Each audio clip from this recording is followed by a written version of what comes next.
Comença una nova temporada amb molts canvis al Julio Méndez per al primer equip de l'Atlètic Prat Delta. Nou club, nova categoria i també nou entrenador. Bien, pues con muchísima ilusión. Creo que era el momento adecuado para aceptar un nuevo reto. Y bueno, con muchísima ilusión, con muchas ganas de trabajar y bueno, con los pies en el suelo, sabiendo que no es sencillo. Y que bueno, que todo nos va a costar mucho y que bueno, que vamos a dedicarle o tener que dedicarle mucho esfuerzo. Un Atlètic Prat Delta que debuta a segona catalana després de recollir l'herència esportiva de l'Atlètic Prat que va assolir el campionat de tercera catalana la passada campanya.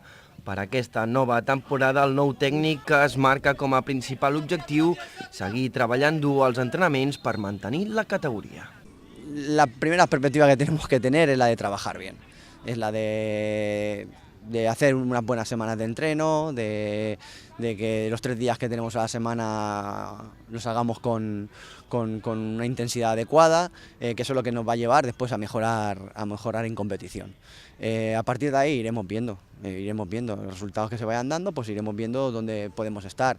En principio, ahora sería muy descabellado decir que tenemos que estar en una parte de arriba o etcétera, ¿no? O sea, tenemos que ser conscientes de dónde venimos y que bueno, que lo primero es darle continuidad al club en la categoría y después, pues bueno, si la cosa funcionara muy bien, pues bueno, pues ojalá sea así, podamos bueno, pues verlos en posiciones más adelantadas. L'equip pretenc ha sumat els primers punts de la temporada en la segona jornada del campionat, derrotant el Ciutat Cooperativa per 2-1.